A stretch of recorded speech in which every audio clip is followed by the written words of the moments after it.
انسان کا مقصد اللہ نے بتایا ہے. یہ صرف کون بتاتا ہے؟ اسلام. اللہ کہتے ہیں الذی خلق الموت والحیات، میں نے موت اور زندگی کو پیدا کیا، لیبلوکم ایکم احسن عملا. کتنا سکون دے دیا اللہ نے ہمیں یار ہماری زندگی میں. فرمایا میں دیکھنا چاہتا ہوں تم میں اچھا عمل کون کرتا ہے. بس اب ہماری پوری زندگی اسی اصول کے تحت گزرے گی. گندا بننا ہمارا کام ہوتا تو آسان ہوتا.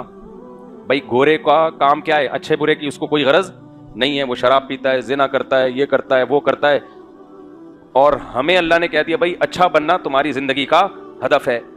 تو میں یہ کہہ رہا ہوں اللہ نے ہمیں سکون میں دے دیا. سوال پیدا تو سکون میں نہیں، اللہ نے تو ہمیں کیا کر دیا ہے؟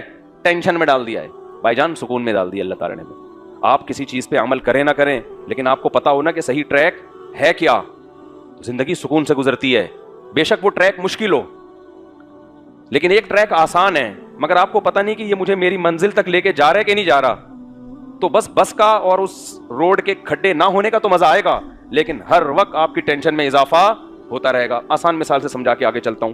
آپ کو پتا ہے میں نے پشاور جانا ہے، ٹھیک ہے نا. بس میں آپ بیٹھ گئے، نیچے کھڈے ہیں، بس میں بھی پھٹے ہیں، وہ بس بھی اوپر نیچے ہو رہی ہے، صحیح طرح سے چل نہیں رہا. آپ پھر بار بار اتر کے کبھی واش روم جا رہے ہو، کبھی چائے پی رہے ہو.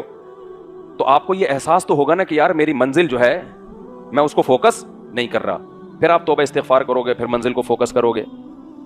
پھر آپ کا دل چاہے گا بھائی چھوڑو بس سے اترو یار، ادھر ادھر گھومو، چائے پیو، کافی پیو، منزل کو فوکس نہیں کر رہے. پھر تھوڑی دیر میں احساس ہوگا بھائی میں تو منزل کو فوکس نہیں کر رہا. بھائی گاڑی میں بیٹھ، منزل وہ ہے. یہ کم ڈپریشن ہے کہ سفر میں کھڈے بھی آ رہے ہیں یا سفر کو فوکس نہیں کر رہے. یہ کم ڈپریشن ہے کیونکہ پتا ہے کہ میری منزل وہاں ہے. لیکن آپ اے سی پارلر میں بیٹھے ہوئے ہو اور ٹرین بھی جاپان کی ہے، آپ کو پتہ ہی نہیں کہ یہ مجھے لے کے جا کہاں رہی ہے، میں اتروں گا کہاں. ایسے جنگل میں اتارے گی کہ وہاں سے پتہ نہیں واپسی کا آپشن بھی ہوگا کہ نہیں ہوگا. تو ہر لمحہ آپ کی ٹینشن بڑھتی چلی جائے گی کیونکہ آپ کو پتہ ہی نہیں ہے کہ میں نے توبہ کرنی کس سے ہے، میں غلط کیا کر رہا ہوں کہ اس کو چھوڑنے کی کوشش کروں.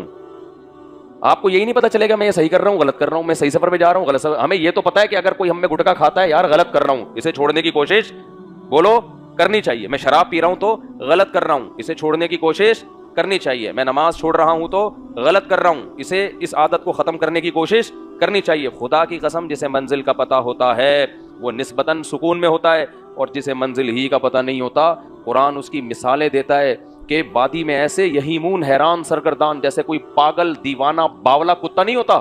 کتوں کی دو قسمیں ہیں، ایک نارمل کتے ہوتے ہیں تمیز سے بیٹھے ہوئے ہیں، ویسے تو بیٹھے ہوئے ہوتے نہیں ہیں لیکن خیر فرض کر لیتے ہیں. ایک باولے کتے ہوتے ہیں. کل میں آ رہا ہوں نا ڈیفینس میں بیان کر کے، گاڑی آ رہی ہے کتا پیچھے تکڑ تکڑ تکڑ تکڑ. میں نے کہا کیوں اپنی انرجی بلا وجہ ضائع کر رہا ہے؟ کتے کی حرکتیں دیکھو یار. آرام سے ہم اپنی گاڑی میں آ رہے ہیں اور آرام سے وہ ایک دم پہلے کتا کیا کرتا ہے یوں دیکھتا ہے، قریب آنے دے پھر ریس لگاؤں گا تیرے سے نا. جیسے ہی میں قریب آیا ہوں تکڑ تکڑ بھونک بھی رہا ہے. میں نے کہا یہ دیکھ اس لیے اس کو کتا کہتے ہیں. ہر وقت کتے پن پہ رہتا ہے. نہ تو گاڑی کے اندر چھلانگ لگا کے آ سکتا ہے، نہ تو گاڑی کا مقابلہ کر سکتا ہے. بلا وجہ بھاگے جا رہا ہے بھاگے جا رہا ہے بھاگے جا رہا ہے، بھونک رہا ہے. جب اس کو اندازہ ہو گیا بھائی میرے بس کا نہیں ہے تو اس سے نہیں ہو پائے گا تو پیچھے رہ گیا. جو بھی شخص یہ کام کرتا ہے نا، فضول ایکٹیویٹیز میں اپنی صلاحیتوں کو برباد کرتا ہے، تو وہ بھی حرکتیں کون سی کر رہا ہے؟ کتے والی. تو سارا دن بیٹھ کے سیاسی تبصرہ کرنا، اس کو برا اس کو بولا، یہ اچھا وہ اچھا فلانا ایسا فلانا. ابے چھوڑ دے، ان سے آپ کی انرجی خرچ ہوگی، لیڈروں پہ کوئی فرق نہیں پڑے گا. تو آپ وہ کام کرو جو آپ کے کرنے کا، ٹائم ویسٹ نہ کرو. تو کتے کی دو قسمیں، ایک نارمل کتا ہوتا ہے جو بس اتنا کیا اور بیٹھ گیا، اس کو احساس ہو گیا بھائی تجھ سے نہیں ہو پائے گا. لیکن باولا کتا کیا کرتا ہے؟ باولے کتے کو تو کم بخت کو پتہ ہی نہیں چل رہا ہوتا میں نے کرنا کیا ہے، کس پہ بھونکنا ہے کس پہ نہیں بھونکنا ہے، کیا کھانا ہے. پتھر ماریں گے نا پتھر کھائے گا وہ. ہم نے دیکھا ہے باولے کتے کو پتھر مارو گے نا وہ بھاگتے ہوئے پتھر کیچ کرنے کی کوشش کرے گا. کیوں؟ اس کو پتہ ہی نہیں ہے کہ صحیح کیا ہے اور غلط کیا ہے. یہ جو نارمل کتا تھا اس کو بھی نہیں پتا تھا صحیح کیا ہے غلط کیا ہے، تو اس نے تھوڑی دیر غلط کیا، گاڑی کے پیچھے بھاگا، تھوڑی دیر میں اندازہ ہو گیا یہ کیا کر رہا ہوں میں غلط، بیٹھ گیا آرام سے. تو مسلمان جس کو پتا ہو نا کہ میری منزل کیا ہے وہ غلطی کر بھی لیتا ہے، اسے احساس ہوتا ہے بھائی یہ کرنے کا کام نہیں ہے. توبہ کرو، علماء کے پاس جاؤ، بزرگوں سے تعلق قائم کرو، کہیں سے موٹیویشن لو، کہیں سے ہمت پکڑو، اس برائی کو چھوڑو. غیر مسلم کے پاس یہ آپشن نہیں. وہ قرآن کے الفاظ ہیں، یہیمون وادیوں میں حیران سرگردان گھومتے ہیں. اللہ نے سورہ نور میں مثال دی ہے جیسے سمندر کی تہ میں اندھیرا ہو اور کوئی ہاتھ نکال کے دیکھے تو ہاتھ بھی سجائی نہ دے، تو آپ بتاؤ اس کو کیا پتا کہ میں نے قدم کہاں رکھنا ہے, آگے جانا ہے, ادھر جانا ہے, کچھ بھی نظر نہیں آ رہا. تو یہ حال ہوتا ہے کافروں کا, تبھی ڈپریشن میں جاتے ہیں, اسٹریس میں جاتے ہیں. تو اس لیے اللہ نے کیا فرمایا, لیبلوکم ایکم احسن عملا. دیکھو میرے بھائی, اللہ نے تمہیں ڈاکٹر بننے کے لیے پیدا نہیں کیا, انجینئر بننے کے لیے پیدا نہیں کیا, سائنسدان بننے کے لیے پیدا نہیں کیا, پھونکو والی استغفر اللہ, اور اللہ بھلا کرے آپ کو. اللہ نے آپ کو جو پیدا کیا ہے نا, کس کام کے لیے؟ اللہ دیکھتا ہے کہ میری نظر میں اچھا کون بنتا ہے. تو اگر آپ ڈاکٹر بن رہے ہیں اللہ کی نظر میں اچھا بننے کے لیے, کیوں؟ اللہ کہتا ہے جس نے ایک انسان کی جان بچائی اس نے انسانیت کی. تو آپ ڈاکٹر اس نیت سے بن رہے ہیں کہ اللہ کو انسانیت کی خدمت پسند ہے, تو میں انسانیت کی خدمت کروں گا. کس کے لیے؟ اللہ کے لیے. پھر یہ ڈاکٹر بننا اچھا عمل ہوگا. ادروائز پیشہ ہے بھائی, ٹھیک ہے, نوٹ چھاپو آپ. تو اگر آپ انجینئر بن رہے ہو اس نیت سے بھائی کہ میں قوم کی کیا کروں گا, جگہ جگہ انسان کو انجینئرز کی ضرورت پڑتی ہے, میں قوم کی خدمت کروں گا, میں چینل کھول کے استغفر اللہ, میں قوم کی کیا کروں گا بھائی, خدمت کروں گا. تو آپ اس نیت سے بن کے قوم کی خدمت کر رہے ہو, تو یہ انجینئر بننا بھی آپ کے لیے کیا بن جائے گا.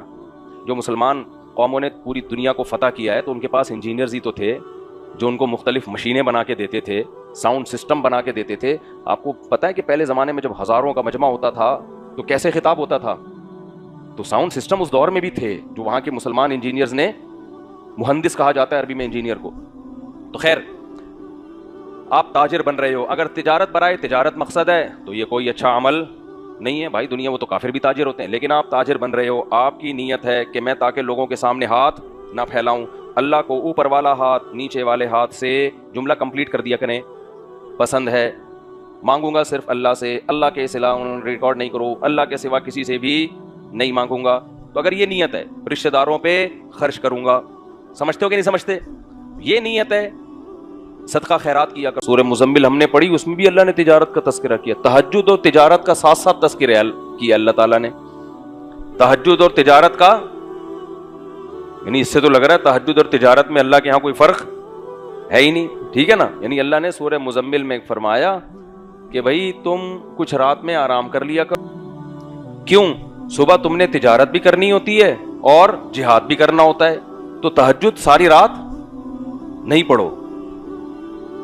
تو جہاد بھی کرنا ہے, تجارت بھی. وجہ اس کی ہے کہ تجارت کے بغیر جہاد ہوتا نہیں ہے. آج ہم کیوں کمزور ہو گئے ہیں؟ اکنامکلی ہم کمزور ہیں. تو جب انسان اکنامکلی کمزور ہوتا ہے, عسکری میدان میں بھی کمزور ہونے کا خطرہ ہوتا ہے. آپ اللہ کی نظر میں اچھا عمل کرنے والے کہلاؤ گے.